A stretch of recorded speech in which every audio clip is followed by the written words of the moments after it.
છેલ્લા ઘણા સમયથી ગુજરાતમાં સારો એવો વરસાદ નથી વરસ્યો। કેટલાક તો એવા જિલ્લા છે જ્યાં છેલ્લા 1 મહિનાથી વરસાદનું કદાચ ટીપું નથી પડ્યું અને એવા જિલ્લાઓને ખાસ જરૂર છે વરસાદની। એટલા માટે કારણ કે ખેડૂતોએ જે ચોમાસુ પાકની વાવણી કરી છે તેને પિયતની જરૂર છે અને ઘણા ખેડૂતો તો પિયત કરવા પણ લાગ્યા છે।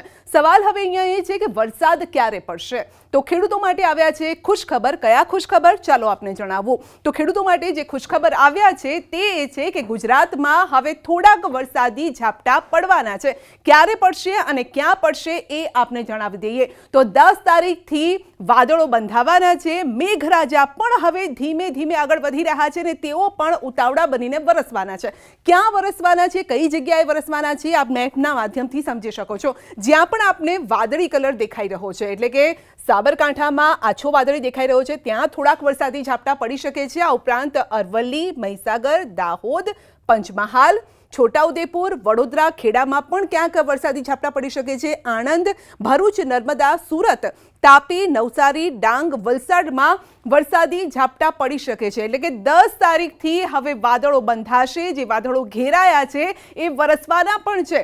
10 થી લગભગ 12 તારીખ સુધી આવું જોવા મળશે ને જેમ જેમ દિવસો આગળ વધશે તેમ તેમ ગાંધીનગર, અમદાવાદ, ખેડામાં પણ આ વરસાદ વરસી શકે છે। આ ઉપરાંત આપ જોઈ શકો છો કે બીજા પણ કેટલાક જિલ્લાનો ઉમેરો થઈ શકે છે। એટલે કે વરસાદી વાદળ ઘેરાતા ઘેરાતા અહીંયા વરસતા ક્યાં આવશે તો સૌરાષ્ટ્ર તરફ આવશે અને સૌરાષ્ટ્રમાં બોટાદમાં પણ વરસાદ થઈ શકે છે, ભાવનગરમાં પણ તેની અસર જોવા મળી શકે છે। સુરેન્દ્રનગર, હવે સુરેન્દ્રનગર એવો જિલ્લો છે કે એક સમયે એટલો બધો વરસાદ વરસ્યો કે ત્યાં પાણી થઈ ગયું, એટલે દૂર સુધી પણ તમે જુઓ તો ખેતરો જળબંબાકાર હતા।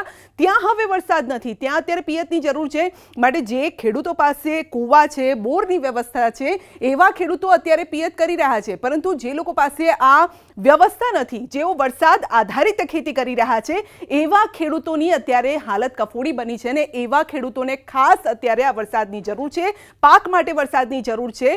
માટે આવનારા 3-4 દિવસ ધીરો ઓછો વરસાદ થશે, પરંતુ પિયત એટલે કે પાકને જે અનુરૂપ છે એટલો વરસાદ કદાચ થઈ શકે છે। એમાં ઉત્તર ગુજરાત, આ સાથે મધ્ય ગુજરાત, દક્ષિણ ગુજરાત અને પછી ક્યાં તો સૌરાષ્ટ્રનો પણ કેટલોક વિસ્તાર આવરી લેશે।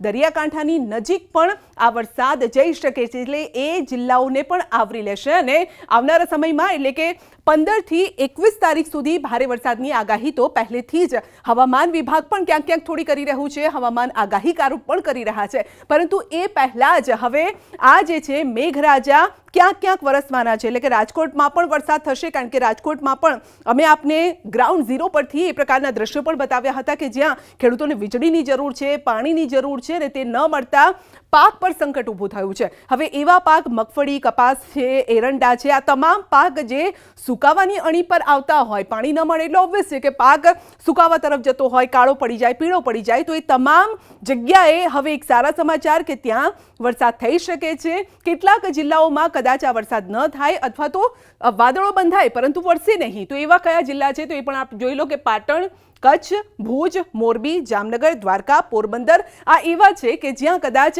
વાદળો બંધાશે પરંતુ વરસાદની એવી કોઈ મોટી શક્યતા નથી। બાકીના જિલ્લાઓમાં વરસાદ થઈ શકે છે, એ પણ આછો પાતળો વરસાદ થશે। એવો ભારે વરસાદ શરૂઆતમાં એટલે કે 10 તારીખથી 15 તારીખની વચ્ચે નહીં થાય, પરંતુ 10 થી 12ની વચ્ચે આ એવા જિલ્લા છે જે મેં પહેલા પણ કહ્યું કે ઉત્તર ગુજરાત, મધ્ય ગુજરાત, દક્ષિણ ગુજરાત અને સૌરાષ્ટ્રનો કેટલોક વિસ્તાર છે કે જ્યાં થોડાક છાંટા પડશે અને કહેવાય કે લાંબા સમયથી જ્યારે રાહ જોતા હોય ને થોડોક વરસાદ પડે તો એ વરસાદ સારો પણ લાગતો હોય છે। માટે એવો અત્યારે વરસાદ પડશે, પરંતુ 15 તારીખથી 21 તારીખની વચ્ચે ભારે વરસાદની આગાહી કરવામાં આવી છે એટલે એ વરસાદ માટે પણ આપણે તૈયાર રહેવું પડશે।